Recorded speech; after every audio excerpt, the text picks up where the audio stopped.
أعوذ بالله من الشيطان الرجيم.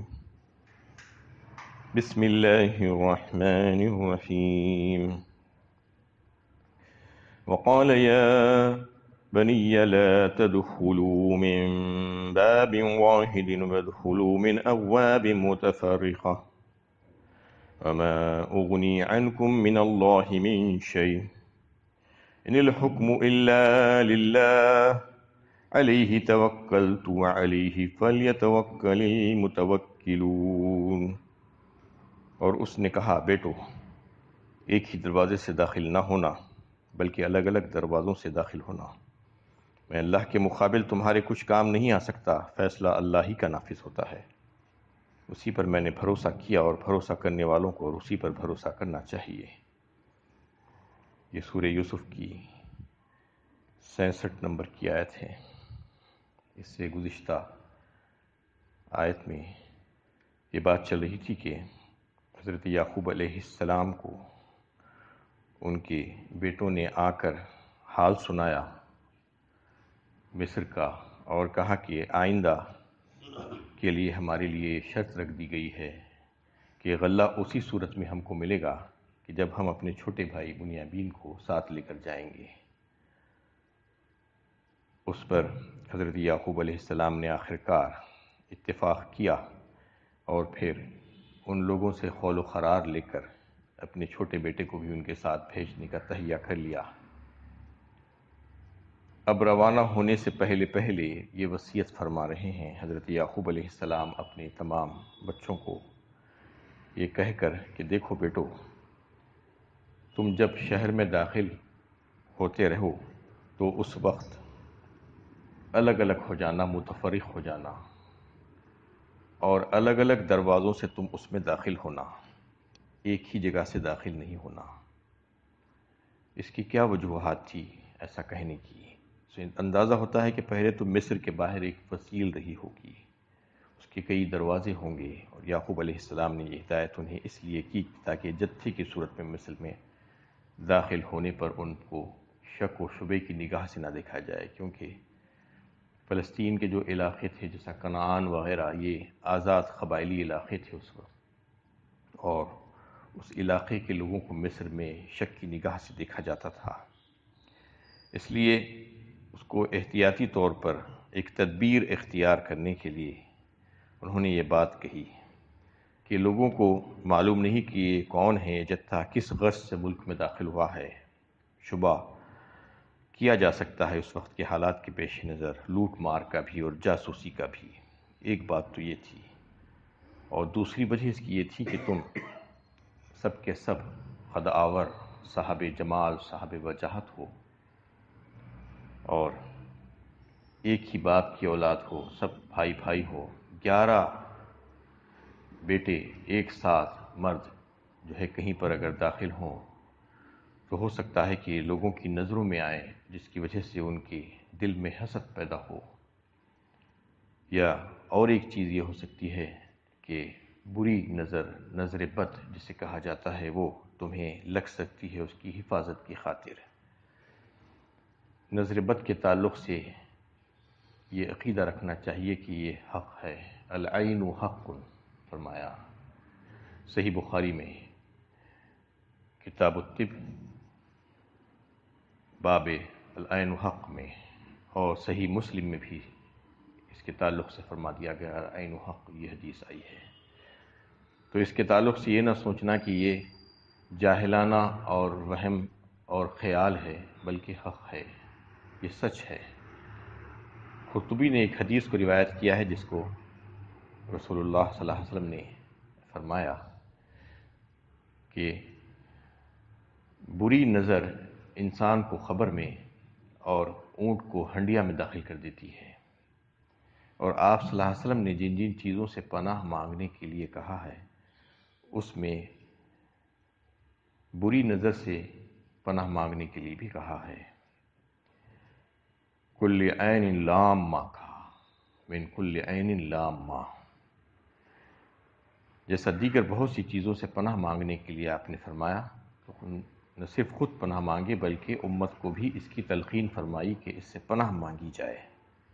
اور ساری امت کے علماء سنت الجماعت اہل سنت الجماعت کا اس بات پر اتفاق ہے کہ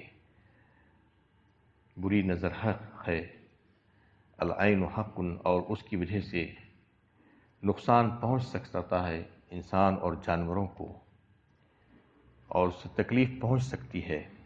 اس سے بچنے کی تدابیر خود جو ہے اسلام نے بتائی ہے، اللہ کے نبی صلی اللہ علیہ وسلم نے اس کا تذکرہ فرمایا۔ ایک واقعہ جو مشہور ہے صحابہ کرام میں، سہیل بن حنیف کا، کہ وہ غسل کرنے کے لیے اپنے کپڑے اتارے تو ان کا جسم بہت ہی خوبصورت تھا،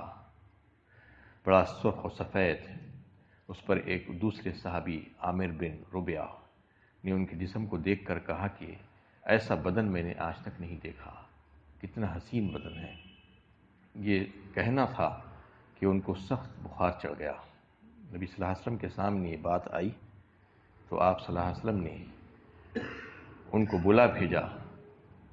جنہوں نے یہ بات کہی تھی عامر بن ربیعہ کو، اور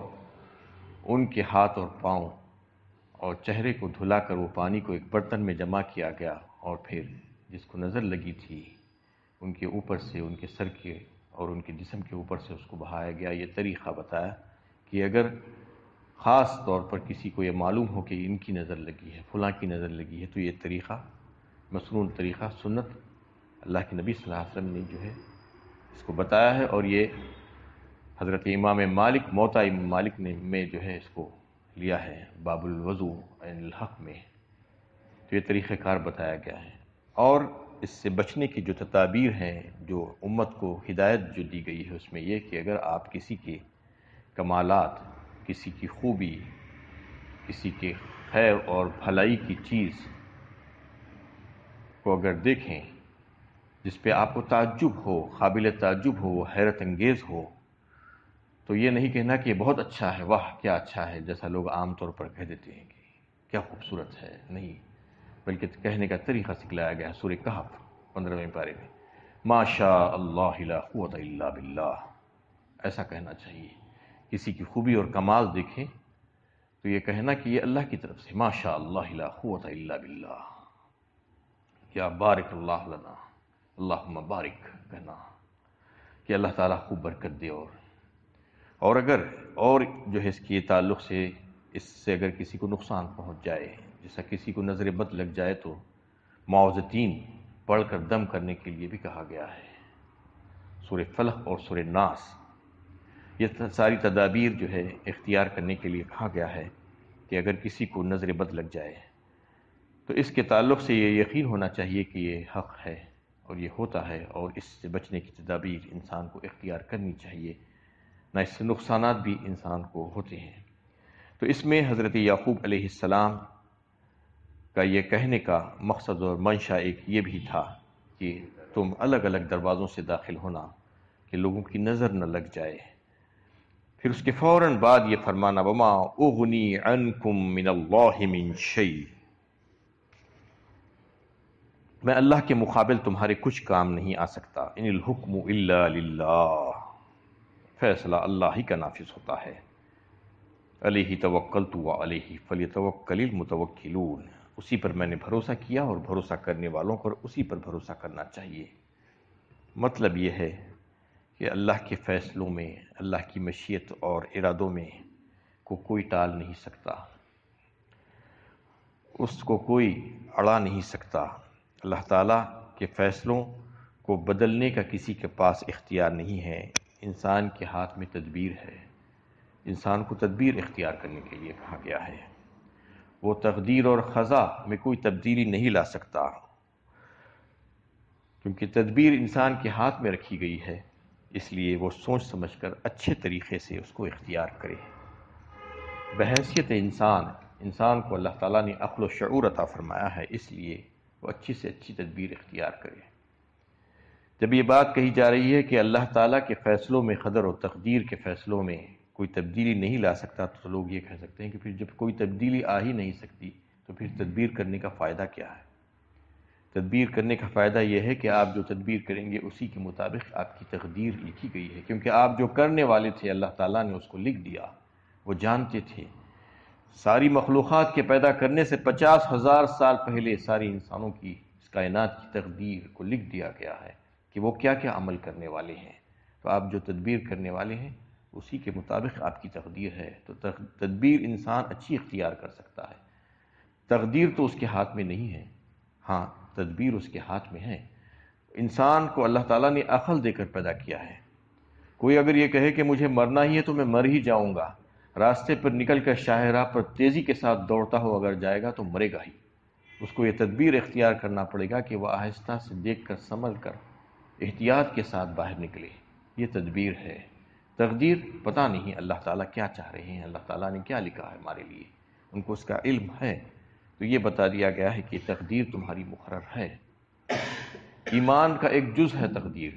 ایمان مفصل میں کیا ہے؟ آمنت باللہ وملائکتہ وکتبہ ورسلہ والیوم الآخر خیر قدرہ وشرہ من اللہ تعالی والبعث بعد الموت۔ اس میں تقدیر کو بھی بتایا گیا ہے۔ تقدیر پر ایمان، اللہ تعالیٰ کی طرف سے خیر اور شر یہ اللہ ہی کی طرف سے ہے، اس پر ایمان ہونا چاہیے۔ آج لوگوں کو اس پر ایمان نہیں ہے، پتہ ہی نہیں ہے کہ ایمان مفصل کیا ہے۔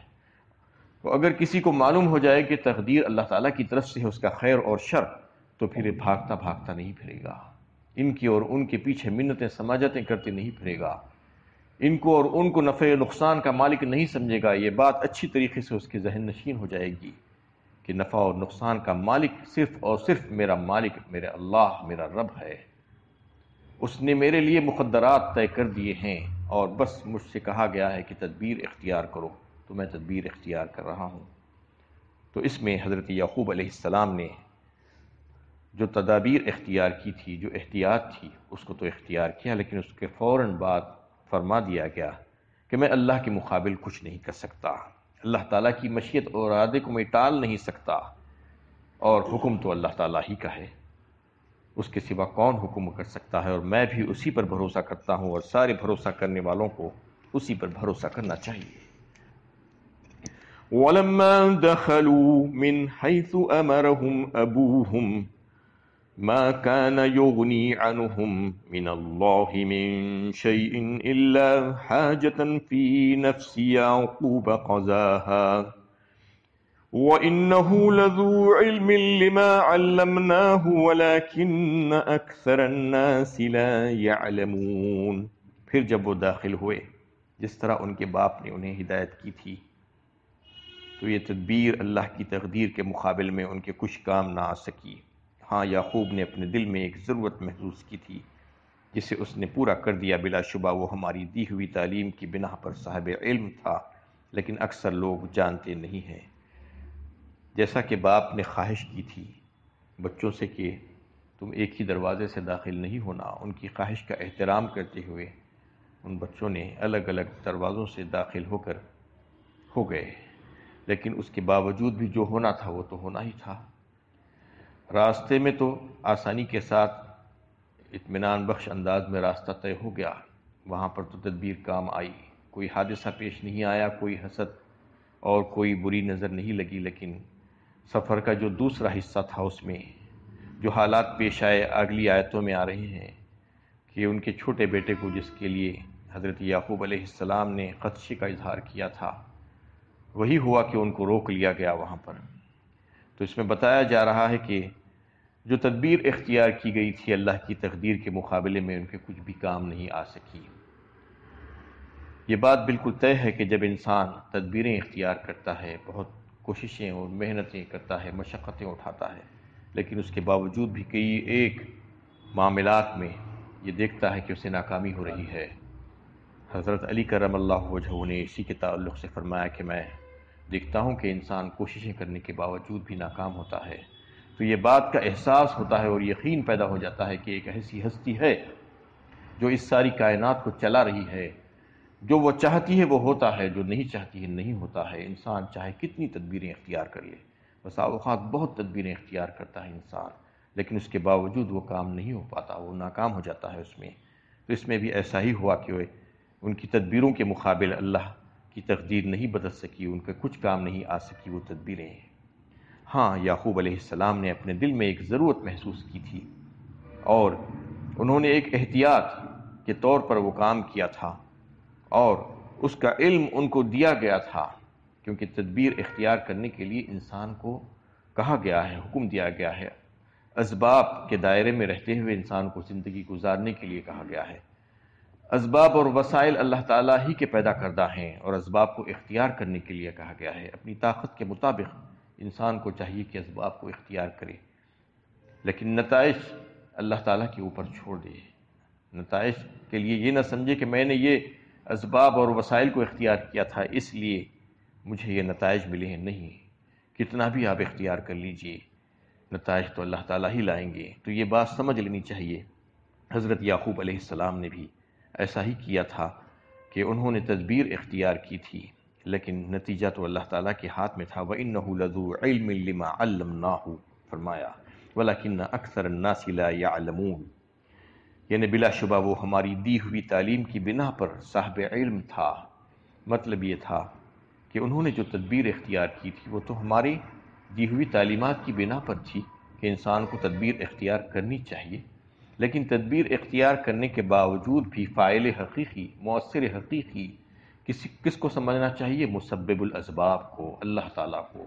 کبھی بھی یہ بات دل و ذہن میں نہیں آنا کہ میں نے یہ جو کام کیے ہیں یہ میں نے کر لیے ہیں اپنی ذاتی طور پر، یہ میرا ذاتی کمال ہے۔ نہیں، یہ آپ کا ذاتی کمال نہیں ہے، بلکہ سمجھنا چاہیے کہ اس میں اثر ڈالنے والی ذات جو ہے فاعل حقیقی جو اللہ کی ذات ہے۔ مسبب الاسباب کی طرف ہماری نظر ہونی چاہیے، اسباب کی طرف نہیں۔ ایک کافر اور ایک مومن کا فرق یہی ہے، ایک کافر سبب کی طرف دیکھتا ہے، جہاں کہیں پر دیکھ لیا کہ فائدہ ہو رہا ہے اپنا سر جھکا لیا، اور جہاں کہیں پر دیکھا کہ کہیں سے نقصان کا اندیشہ ہے تو وہاں پر ہاتھ جوڑ دیا۔ لیکن ایک مومن بندہ ایسا نہیں کرتا، یہ نفع و نقصان یہ سمجھتا ہے کہ اللہ کے ہاتھ میں ہے، جو فاعل حقیقی ہے، جو مسبب الاسباب ہے، اسی سے مانگتا ہے، اسی کے سامنے اپنا سر جھکاتا ہے، اسباب کی طرف نہیں جاتا اس کی نظر کبھی بھی۔ وَإِنَّهُ لَذُو عِلْمٍ لِمَا عَلَّمْنَاهُ تو فرما دیا گیا کہ ان کا جو علم تھا وہ علم کی بنا پر انہوں نے یہ کام کیا، اور وہ علم وحبی علم، کتابی علم نہیں تھا، بلکہ ہماری طرف سے دیا ہوا علم تھا، جو بذریعہ وحی ہم نے ان کو دیا تھا۔ لیکن اکثر لوگ ایسی اس قسم کی باتوں کو نہیں جانتے۔ وَلَمَّا دَخَلُوا عَلَى يُوسُفَ آوَى إِلَيْهِ أَخَاهُ قَالَ إِنِّي أَنَا أَخُوكَ فَلَا تَبْتَئِسْ بِمَا كَانُوا يَعْمَلُونَ، اور جب یہ لوگ یوسف کے پاس پہنچے تو اس نے اپنے بھائی کو اپنے پاس جگہ دی اور بتایا کہ میں تمہارا بھائی ہوں، تو یہ لوگ جو کچھ کرتے رہے ہیں اس پر غم نہ کرو۔ اس میں اب یہ آ گیا کہ یوسف علیہ السلام کے دربار میں یہ لوگ داخل ہوئے، اور سگے بھائی جو بنیامین تھے انہوں نے اپنے پاس بلا کر بٹھایا، چپکے سے بتایا کہ میں تمہارا وہی بھائی ہوں، حقیقی بھائی یوسف۔ اب تم اس سلوک پر افسوس نہ کرو جو یہ لوگ تمہارے ساتھ کرتے آ رہے ہیں، اور میرے ساتھ بھی انہوں نے ایسا ہی کیا۔ یہ چپکے سے انہوں نے اپنے بھائی سے بات کر لی۔ آئندہ کی باتیں جو آ رہی ہیں انشاءاللہ اس پر کل گفتگو ہوگی۔ اللہ تعالیٰ سے دعا ہے کہ اللہ تعالیٰ ہمیں صحیح علم و عمل کی توفیق عطا فرمائے۔